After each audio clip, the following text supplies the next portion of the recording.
According to the internet, an overlander is someone who travels overland, often for extended periods, sometimes venturing off-road and embracing the adventure of camping along the way. My guest, Fiorella Yriberry, embodies the spirit of overlanding. But what truly stood out in our conversation were her insights on life, resilience, and the unexpected beauty of failure. Get ready to embrace the dirt roads and see where the journey takes us with Fiorella Yriberry. Welcome to Journey with Jake. This is a podcast about adventure and how through our adventures we can overcome the challenges of life that come our way. While I expect you will learn some things about different adventures, this show will entertain you. Each episode will feature a different guest or guests as they share experiences and stories from the different adventures they have been on. Not only will you be entertained, but you will also hear the failures and trials each guest faces and what they have done or are doing to overcome the hardships that come their way. My goal is to take each of us on a journey through the experiences of my guests with the hope that you'll be entertained and inspired to overcome your day-to-day challenges. After all, it's not all about the destination as it is about the journey.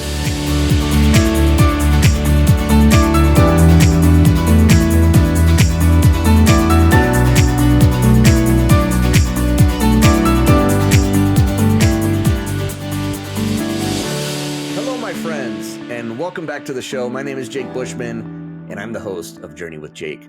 I'm thrilled you're here and can't wait for you to hear the incredible stories and adventures of life on the road with my guest, Fiorella Yriberry. Before we dive in, I have a few quick housekeeping items. First, be sure to subscribe to the show wherever you listen to podcasts, and if you could leave me a rating and review, I'd greatly appreciate it. It truly means a lot. Speaking of subscribing, don't forget to check out Journey with Jake on YouTube. I've started releasing all of my episodes there. So if you'd like to watch instead of just listen, head over to YouTube, hit that subscribe button, and give the videos a thumbs up. One more exciting update. On February 18th, Sacred Spaces Volume 3 will be available on Amazon. I was honored to be one of the 20-plus authors featured in this book. In Chapter 8, I share my story and the journey of how this podcast came to life. I hope you'll check it out. Now, back to today's episode. Travelers and overlanders are some of the most adventurous people I know. And Fiorella is no exception. She's found her love for life on the road alongside her husband, Zach.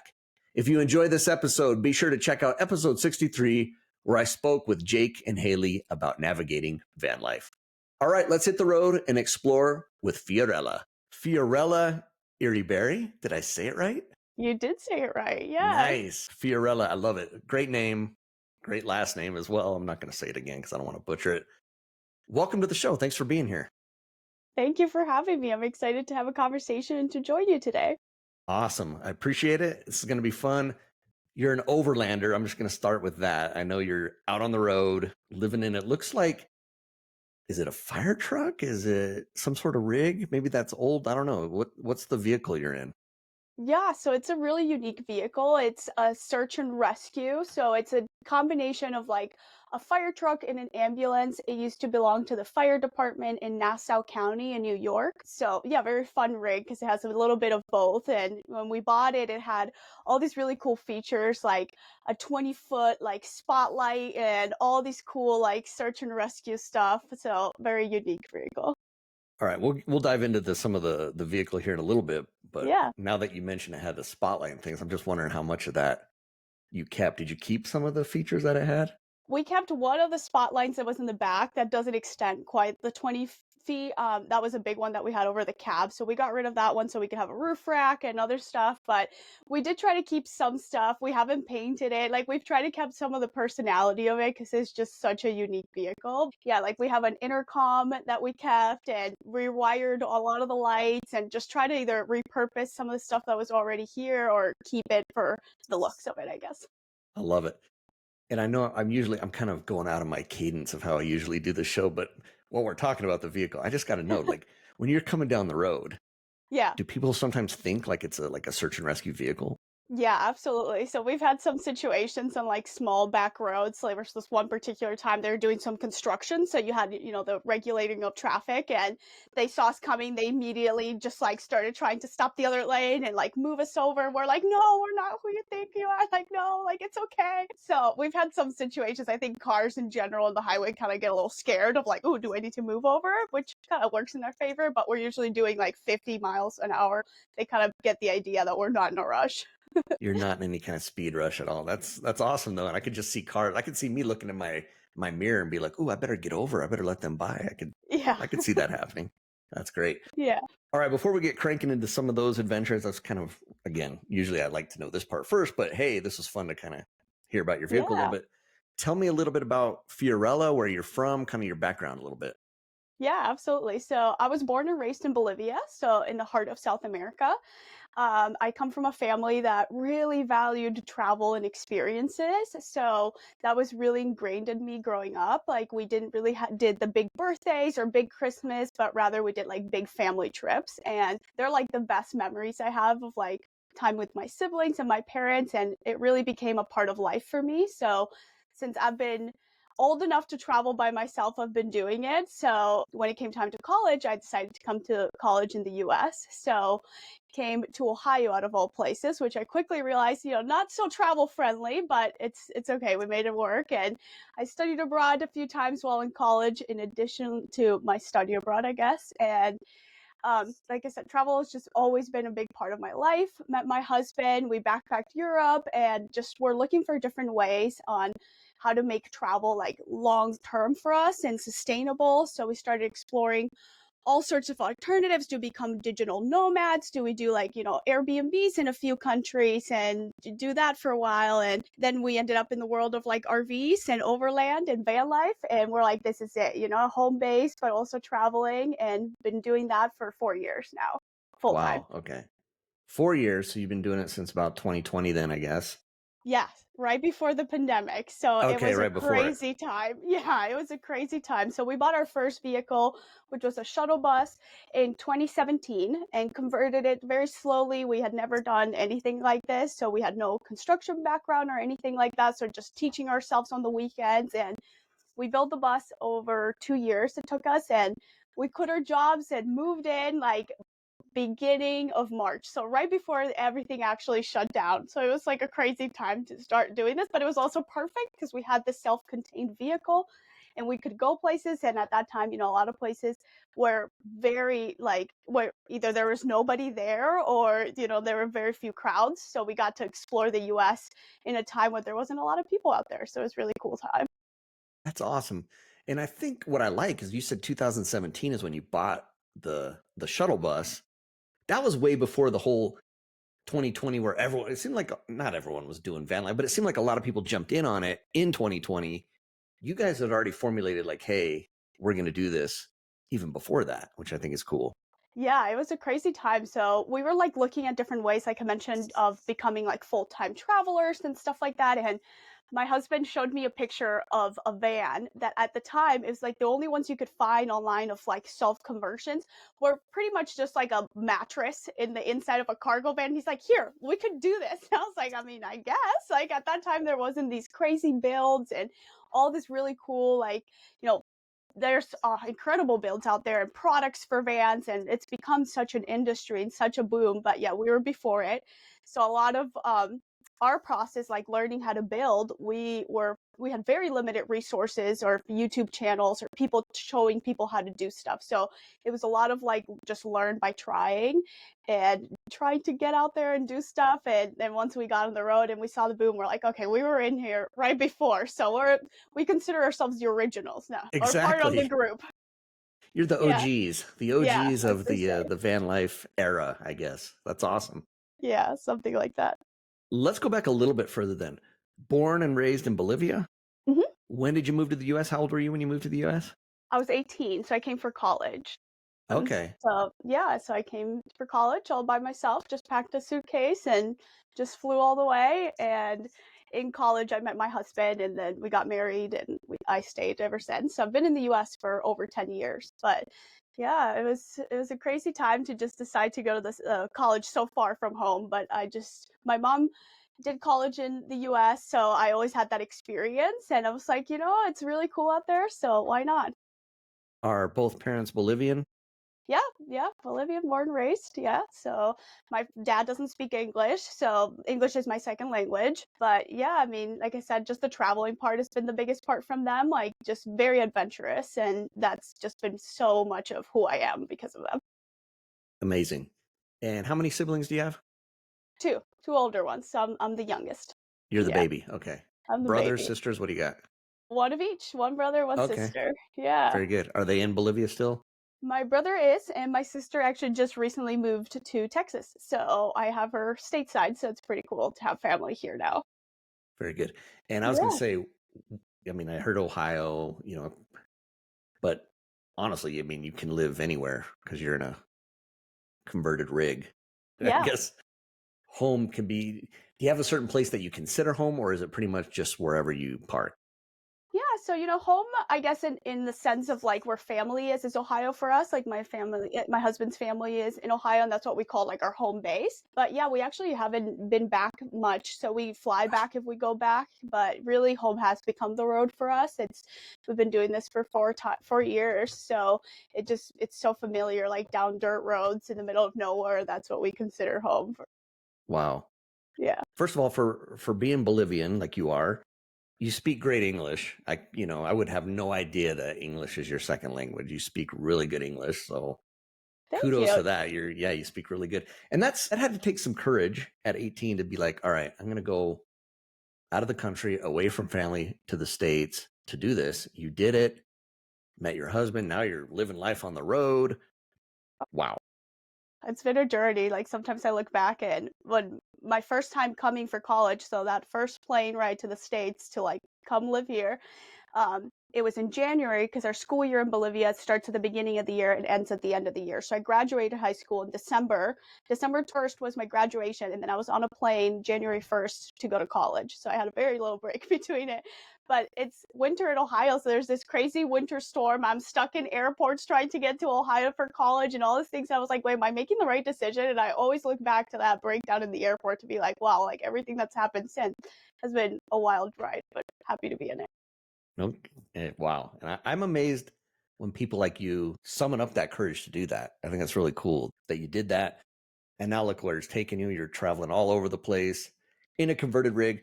I want to talk about that converting. Well, actually, Yeah. before I even do that, you kind of mentioned some of your why, you enjoy the traveling and you and your husband both have this love and passion for traveling. But what is it about why not just, pick some trips every so often, every, twice a year and do something? What is it about like, hey, full time over the road? What's the reasoning behind that for you? Yeah, I love that question. I actually feel like for us, it started as like a 1 year thing. So when we finished the bus, we were like 1 year of total freedom. We saved all the money we could, and we thought we would do this 1 year of epic adventures and travels before we settled down and did like the traditional path. And it was quickly after we got on the road that we realized, we are young and we get the privilege to do this. There's so much to see out there, just in the US, and it just became this like sensation of like this feels good for us, and why not do it while we're young if we can sustain it. And so it just became a home or like a way of living instead of just having a home base and traveling.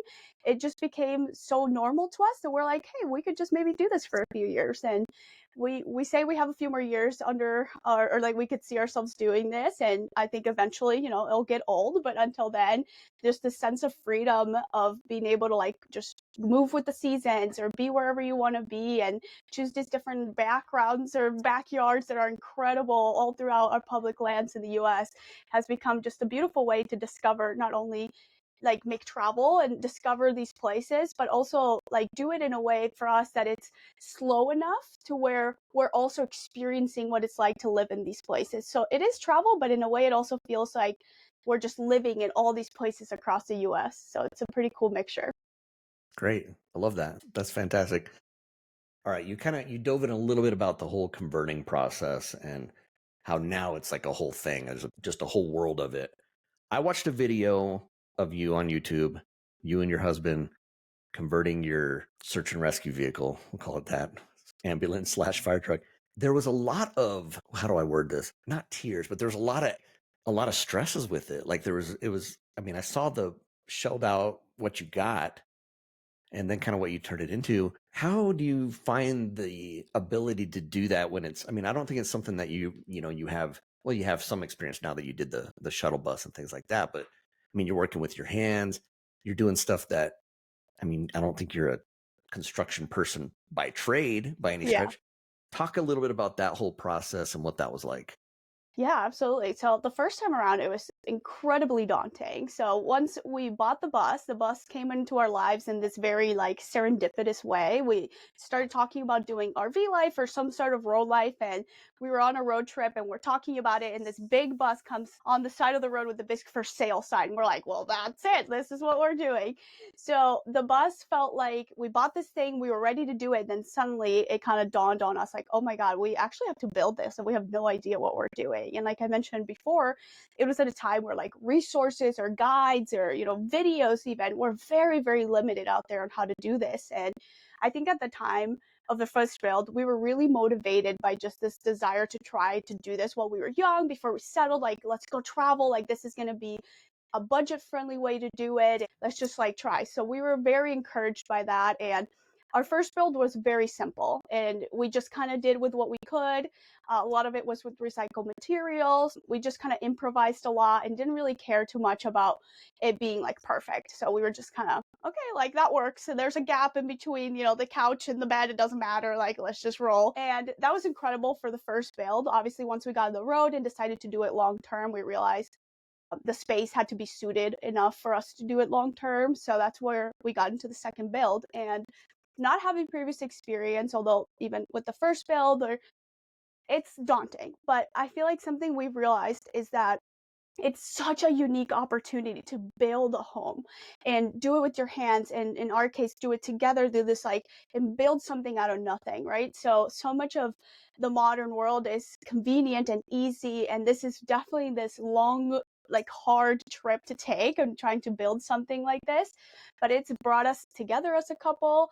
It's given us this sense of accomplishment of having built this from nothing, and it's just pushed us to like go outside of our comfort zone and teach ourselves things and not be afraid to try things. And if they don't work out, like going back to the board and starting again, like all those exercises that I think as we grow up, sometimes we get more scared of doing or like avoid, like, oh, that's a scary thing to fail. And this process has continuously taught us just how incredible it is to fail and how incredible it is to work with your hands and get down to it and keep teaching yourself things outside of like, the normal education period of your life.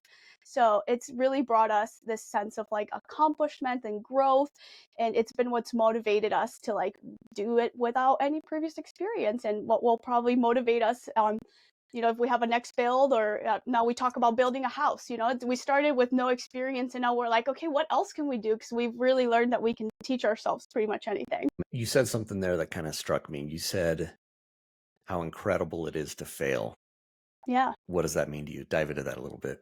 Yeah, I love that. I think for me, it means that you can just deconstruct so many parts of your life, and that doesn't deconstruct you as a person, and it doesn't make you less of a person or get you behind in whatever time clock we think we're comparing and existing in each other with. And to me, I was so scared of failure throughout college, just in my life. I think we all are, right? As you start getting older, especially, I think it feels like this bigger, more scary thing of like, what's going to happen if, I lose my house, if I lose my job. And through this process, we've lost jobs and we've had, very little in our bank account, a lot in our bank account, and gone through all these processes that have taught me that when you fail, when you make mistakes, when you're in that valley that feels dark and confusing, it's really when you grow and you teach yourself who you actually are, and are the times that are going to push you in your life to like expand, be a better version of yourself. And I've grown to like really love failure, and I love to try something and see if it works or not, just for the experience of trying and educating myself and giving it a shot. And if it doesn't work,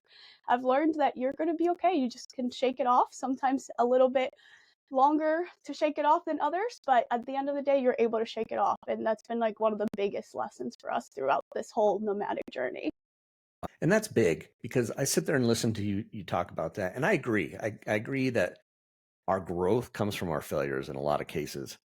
But when you're in the midst of it, when you are sitting with your husband and you're looking at your bank account and you realize you sucked a lot of money into this rig or some other project, and you're kind of like, okay, how are we going to pay for this or how are we going to do that? When you're in the middle of it, because yeah, when you look back, sometimes like, yes, that was good and I grew. But when you're in the middle of it, in the middle of that struggle, what do you do together as a couple? What do you do individually to kind of get through that?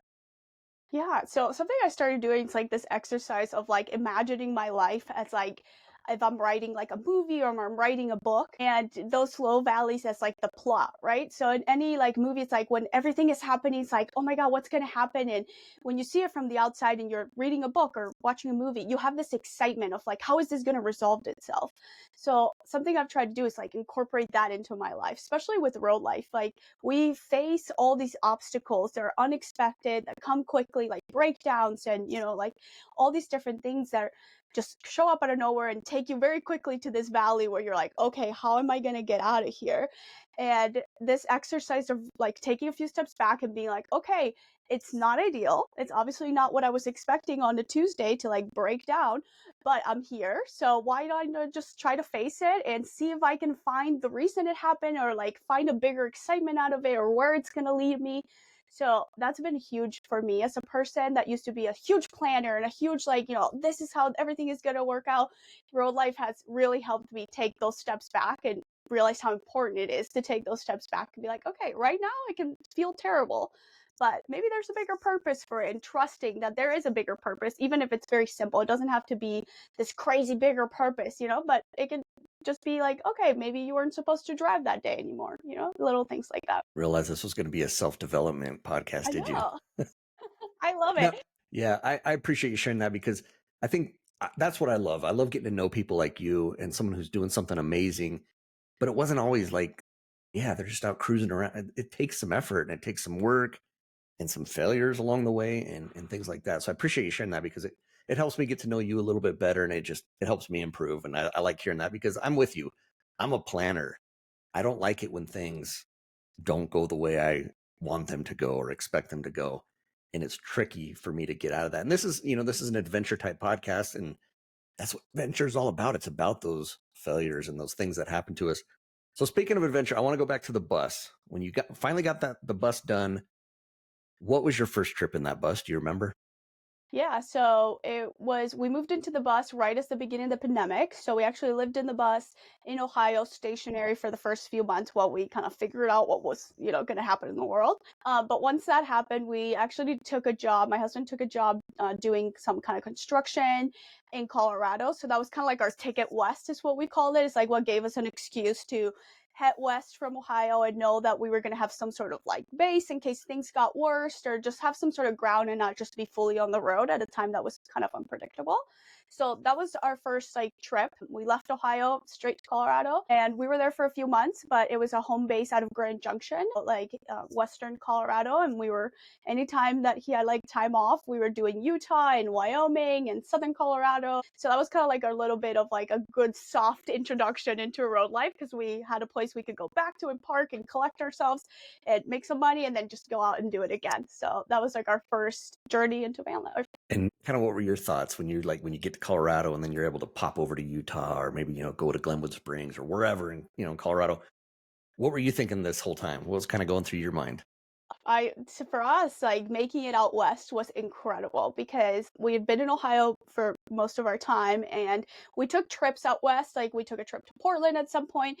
But when you're traveling to the west part of the country on like a trip, it's expensive. Like the trip, the hotel, the flight, the food. In Ohio is a state you can live with, like the income is different, and cost of restaurants is different. So then, getting to California, you're like, oh, okay, I can't be here for many days, or at least for us at that time, especially when we were college students and traveling, everything was budget. So the West was this like frontier for us, and to make it out here with a house and the ability to move and explore these places without having to like have these big like travel expenses was incredible. It felt like this movie set, a constant movie set, just like like everything. The mountains. I come from a place where mountains, so the mountains were a welcome home in a way for me in Colorado, and just exploring everything and discovering public lands was a huge thing for us. And that was the time where we did that. Like just the vastness and availability of like dry camping in public lands, and just so much to explore out there. And it became what it also is what made us fall in love with this. Just like, wow, we can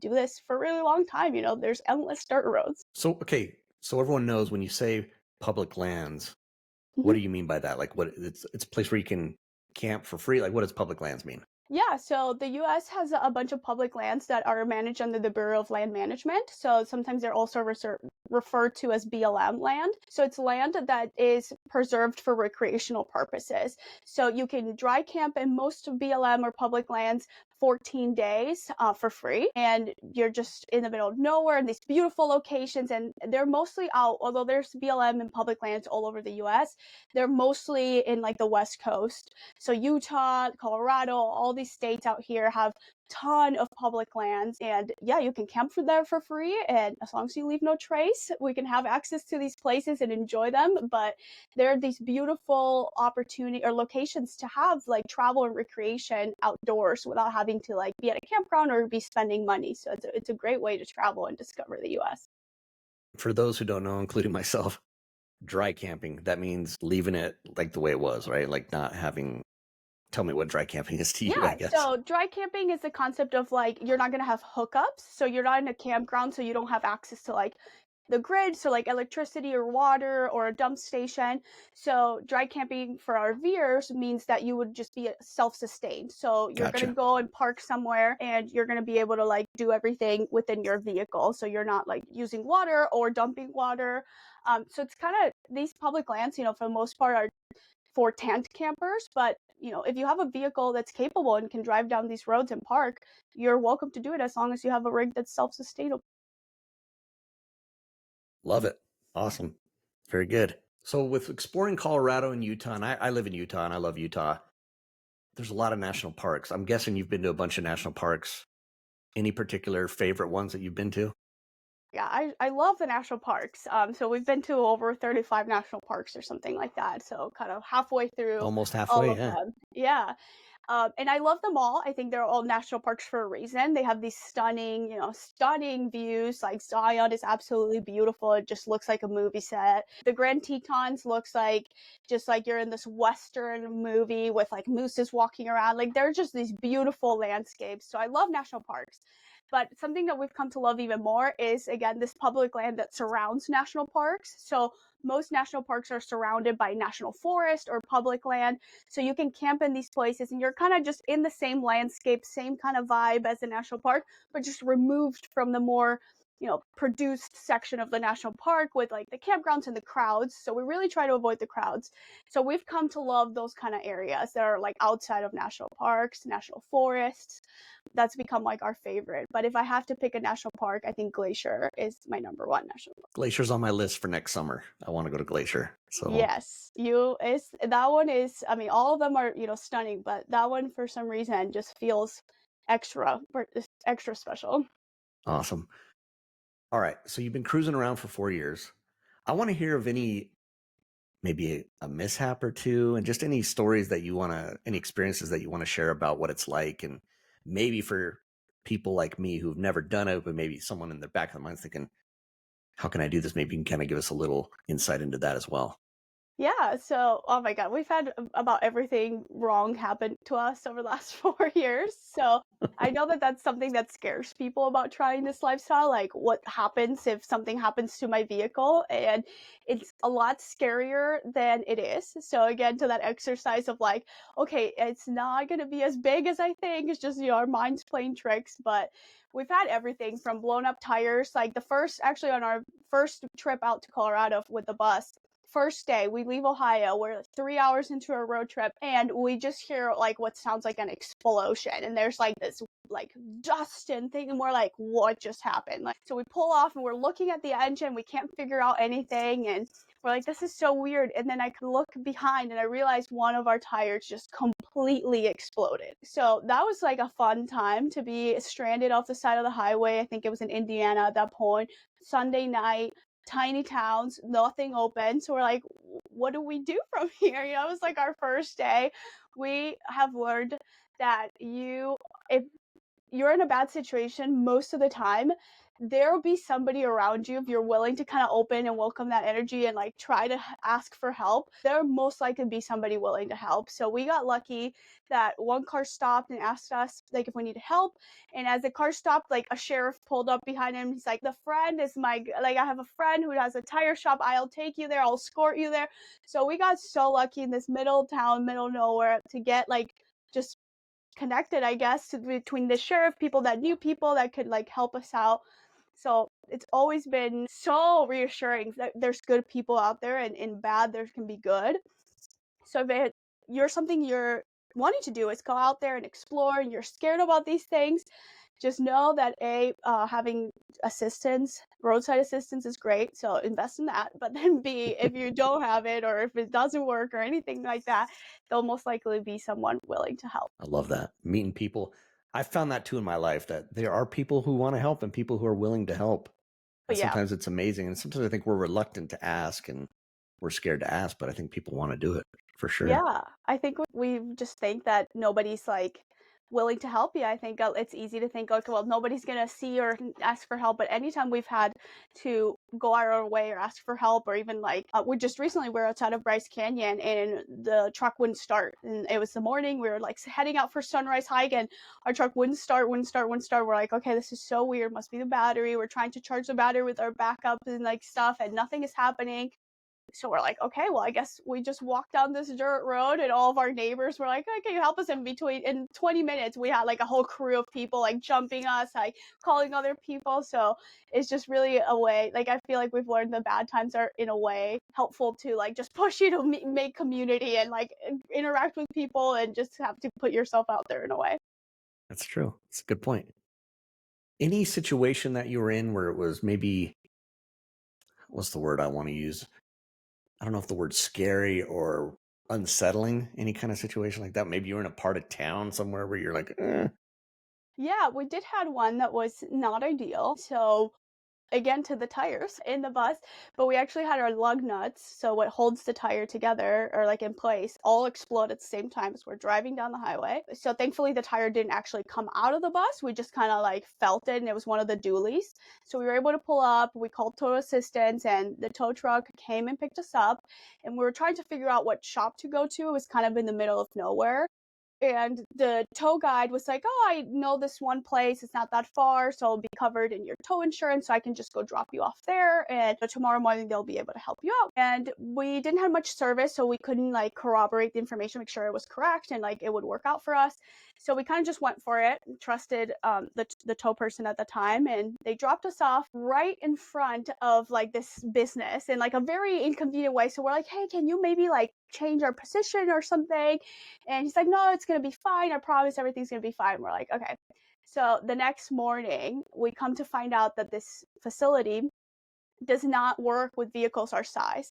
So we're like in the middle of their area, and we're trying to figure out, what to do. And in a rush, they get us someone that could like kind of push us to the side, like on the other, there was a back lot that was like abandoned. So they pushed us to this lot, and we start realizing it wasn't the best area or like the best area in town, and we're like stranded. So that was like a little bit of a scary situation just because we didn't have a lot of service. We were in like clearly, I don't want to say not wanted there, but not necessarily welcomed. So we were pushed off to the side. We started realizing it's not the best area. Our service at that time wasn't working at all. So it was like a day and a half of just kind of being on alert at all times and just being like, okay, we clearly stand out. We had a painted bus and, things outside. So you stick out. It's not like it's a white van that people might think it's something else. So it was a little bit of unsettling time, but we were able to get another tow and figure it out. But that one day of being there was definitely, we didn't sleep. Let's say that. well, and I would imagine because when you think about the bus and then your rig that you're in now, that's your home. So that's your everything that's important to you is there. Everything's kept in there. That is your home. So it would be a little unsettling if you're in a particular spot where it's maybe not super comfortable, or because that's your home you're kind of protecting, so to speak. So I could see why that would be difficult. All right, I want to bring It's Zach, right? Your husband's name's Zach. I want to bring Zach into this for a little bit. What's it been like for your relationship with Zach? And especially because, I think of people who RV life together, van life together, whatever the case may be, you're in tight quarters a lot. You're not just, you know, he can't just go to his spot in the, you know, vehicle and be away from you. You're there in tight quarters. So what's this done for your relationship? Yeah, so it's only brought us together, which is crazy to say. And I feel like a lot of people like that we talk to that are, curious or want to do RV life are like, well, how do you manage this small space? And it seems like this crazy concept, and we were nervous about it at first, but we transitioned into bus life from a studio apartment. So we already kind of, used to the tight quarters in a way. And this is obviously a different layer of it because when you're, living in a city, we still had our cars. You could go to your friends, you could go to do your job. Now we both work from here. So it's definitely more like we're around each other all the time. But it's actually helped us like set really good boundaries with each other on like, okay, we need to have our alone time. I think in our normal lives, you kind of are getting alone time or your time by default, like when you go to work or when you have these things, and it's not so intentional. And for us, like this transition, like helped us really create that boundary of like intentional, like, okay, this is my me time. This is what I do for it. This is what you do for it. Or this is my time here. This is your time there, and setting those boundaries of like it happens in this time or this reoccurrence, and that's how kind of we keep the balance. But in general, it's just brought us together as a couple. I think again, like when you live in a vehicle, your whole life, like you were saying just now, is here, and every day it's like, okay, all these decisions that are taxing and obviously take a strain on us every once in a while, but it also makes us have to like trouble solve together when we're in these situations when things are going bad. It's easy to want to get mad at each other, but at the same time, it's like, okay, we actually have to work together to figure this out. So it's helped us like communicate better and just find these like boundaries of how we can have this like tight relationship while also having our space. Between the two of you, is there one of you who maybe was more gung ho for this than the other, or were you both really adamant about like, hey, let's do this? I think I was more about the travel, like let's travel full time, and then he was more about like doing it this way. So like I mentioned earlier, the first time he showed me a picture, it was just an old cargo van with just a mattress inside of it. Like that was the extent of the picture. And I was like, you're crazy. Like how are we going to do this? Like how do we do this long term? Like it's just a mattress in a car. Like for a weekend, sure it works, but like long term you're this. So there was like a little bit of like that, like I was more the motor of like let's travel full time, and he was more like the okay, let's do it this way. And it took a little bit of time to get on the same page of like, oh, these two things actually do go together, we can make them work. But yeah, we both had kind of our ways around it. As a young married couple who's out there traveling together, I'm guessing there's got to be some great like romantic places too that you've been, or you see a sunrise or a sunset. Any particular memories of anything like that that comes to mind? Yeah, so we just last winter we spent the winter in Baja, which is Baja California Sur. So it's the peninsula in Mexico that's right underneath California. And in Baja, you can camp in the beach, just like right on the beach. It's literally this magical place for overlanders, especially in the winter, because you get to just have beautiful weather. But we were down there, and it was sunrise actually. We were waking up for sunrise and like getting to the water so we could see the sunrise from the water. And we're just sitting there. It was like a random Tuesday, I think. We're just drinking our coffee, and then the sunrise gets beautiful, like beautiful clouds. There's a double rainbow. There's like dolphins like right in front of us, whales, and it was just one of those moments where I just kept looking back, like, is somebody filming this? Like, I feel like somebody needs to, like, is this a movie? Because it just like the situation of just drinking your coffee and all these beautiful things are happening around you do feel out of this world. So yeah, we've had a few of those, which we're very lucky for. That's awesome. That's great that you've had that. Does Zach speak Spanish? He had to learn, yeah. So Yeah.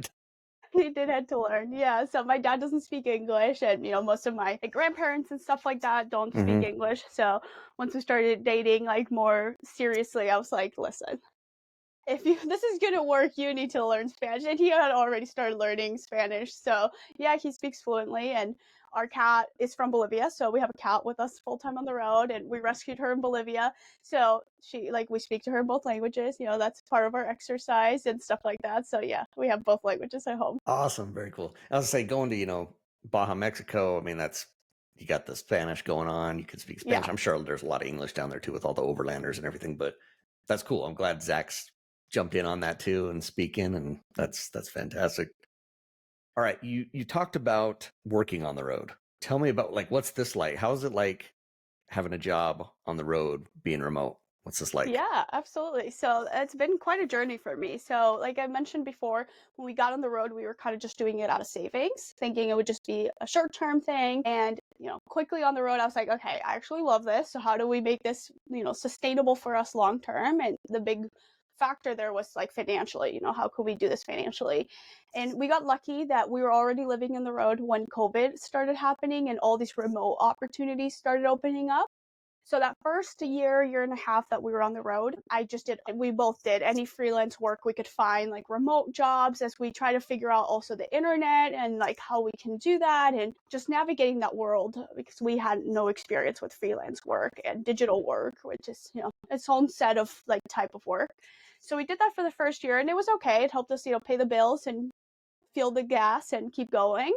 But then when we realized we wanted to do this long term, I got serious about working or looking for a more full time job, like a 9 to 5. And for me, the key was like I needed to find a work environment that was accepting of my circumstances. I have this very unique set of circumstances where, like I mentioned, on a Tuesday, you can think that you're just driving down to get groceries and something can happen and then I'm stranded off the side of the highway. So it's like this very different set of rules that I work by. Through some people that we actually met on the road, I came across this company called RV Share. So it is actually a peer-to-peer RV rental marketplace. So just like Airbnbs, but you rent RVs from RV owners all across the US. And I was like, well, they're kind of trying to get people out to experience exactly what I'm living. So that was a quick, easy way in. They had a job, an internship available at the time, jumped in it. I was able to get the internship and it quickly became a full-time position. So I work for a company that, is trying to get people out there just to experience what I live by. And, they're not only accepting of my circumstances, they're like encouraging it and, they are very pro me doing this. And so it's very cool because it gives me this ability to have a full-time job and have a career, but also just have this unique lifestyle and travel and kind of balance both of them. That's awesome. That's fantastic. And what about Zach? What's Zach doing?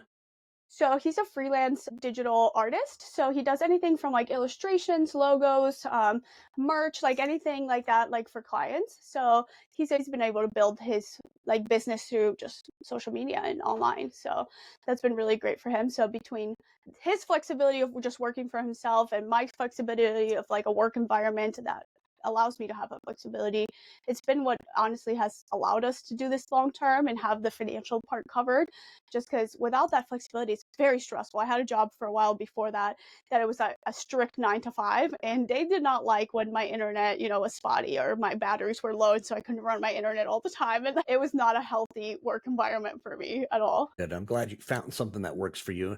And that sounds perfect. RV share. It sounds, yeah. I mean, they want people, you're encouraging people to do kind of what you're doing, which Yeah, is exactly. great. So that works out great.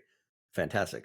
Okay. What is the most difficult part about this whole lifestyle for you? Yeah, it's the ongoing. It's just like you're constantly having to go. We've something I've reflected on the last few years is like we're kind of in a different wavelength than most people because um, every day we have to kind of solve these big questions like where are we going to sleep? Where are we going to get water from? Is it going to be safe? So we are kind of operating from a very different part of our brain. So, in normal life, you just have your house and you just show up. You don't have to worry about running water or where are you going to dispose of the water after you use it. So, there's these very primal like needs that need to be like answered every day and like you have to be thinking about, and it's taxing. It's not for everybody, especially as you start doing it long term. It gets easier because you kind of understand the flow of it, but it never goes away. So there's always this like backlog on queue, like open tab in your head of like, okay, where am I going to sleep? And then tomorrow, what is that going to be like? Where are we going to get water? How much food do we have in the fridge? How much solar power do we have? Like how much our batteries run? And the questions just keep going. So if you are having a bad day, you're having a bad day and you're having to still answer those questions. So that's the most difficult part of this, that there's just like this big area that keeps asking your energy every day. And what's the opposite of that? Then what is the best part about it? the freedom, which is crazy. Like just the freedom to, move and discover these places and explore some areas that are beautiful in solitude and like just be in nature. We've had some incredible wildlife encounters that are just out of movie because we've been in these places by ourselves and seen bear cubs just pretty much be born in front of our eyes, like just beautiful, incredible things. So that freedom to like experience the world and not be tied down, and honestly also the not paying rent for us is a huge one. Like until we can afford a house or like want to do the mortgage, just the freedom of like spending that money and experiences and this like traveling has been a great relief. Good. When you're out there in the outdoors and you see a beautiful sunrise or you see some crazy wildlife right in front of you, what does it do for you? Like mentally, what does that do for you? It's a dopamine, like it's a natural dopamine, honestly. So, in a world where there's so much dopamine at us that's like not so healthy for us, so like checking your phone, like instant gratification, like having food deliver when things are so easy, our dopamine levels get a little bit moved around in there. And for us, this lifestyle that's a little bit more meticulous, like we have to, we can't postmate our food or like get it delivered, we're in the middle of nowhere, like we have to cook it. Kind of going back to this analog and way of living that also has to do with connecting more with the outdoors and seeing sunrise and being in tune with the moonrise and the sunset. Like we're so exposed to these elements and they're so part of our lives that they've reset like our dopamine levels. So it just gives you this sense of like being part of something so much bigger than yourself and just connected to the world that's here and how beautiful it is. And it makes us just so happy. It makes me so happy to be able to experience this way. And just you can't have a terrible day when there's beautiful glowing mountains at the end of it, at least for me. This is the part I like. I like when I get to see your face and see just how excited and how much joy that brings you. And for people just listening on the podcast, they audio only, they can't see that. This will be on YouTube though too, so people can see it there if they want to go to YouTube to see it. What does the future hold for you? Yeah, so our big goal with this whole like new vehicle and the search and rescue has been to kind of unlock this new level of travel that's this overlanding style. So where you can just do these tracks, dirt roads, very long, like hundreds of miles down dirt roads, and be able to have everything you need and capability of a vehicle to carry you down these tracks. So a lot of that is in our future, but with the ultimate goal of doing the Pan-American Highway, so the highway that starts in Alaska and goes all the way down to the last town in South America, which is Tierra del Fuego in Argentina. And so that's our big like next mission of road life, completing that journey. And up until then, we still have a few years of road life ahead of us, probably a few years after that, but just enjoying it and discovering all the dirt. We just tried to drive down all the dirt roads in the US. Hit all the dirt roads. I love it. Yeah. All right. If someone wants to get to know you and follow along with your journey a little bit, where can they find you? Yeah, they can find me in all social channels at Growing Slow and Wild. Growing Slow and Wild. Beautiful. Love it. And my last question of the evening, day, whenever people are listening. I don't know when they're listening. It could be morning, could be after, whatever. For you, Fiorella, what does adventure mean to you? Adventure means discovery of new places, of self, of just the world, your connection to the world. But yeah, adventure to me is just that sense of discovery. Awesome. I love it. Fiorella, thank you so much for coming on Journey with Jake. Thank you so much for having me. It's been a lovely conversation. I really appreciate the space. A huge thank you to my guest, Fiorella Yriberry, for coming on the show and sharing her passion for overland travel and what it means to her. I had such a great time talking with Fiorella, and I hope you enjoyed it as much as I did. If you want to follow along with her adventures, be sure to check her out on Instagram at Growing Slow and Wild. Thank you, Fiorella, for sharing your journey with all of us. And of course, thank you to all of you for being part of Journey with Jake. If you'd like to connect with me and get to know me a little better, follow me on Instagram at Journey with Jake Podcast. I share clips from the show, along with personal stories and updates about my life. So come say hi. We may be in the shortest month of the year, but I'm bringing you more episodes than ever. In just a few days, this Thursday, I'll be joined by Kelton Shelley. Kelton is an athlete who competes in Spartan races and has overcome some incredible health challenges to get where he is today. It's another inspiring episode you won't want to miss. Remember, it's not always about the destination as it is about the journey. Take care, everybody.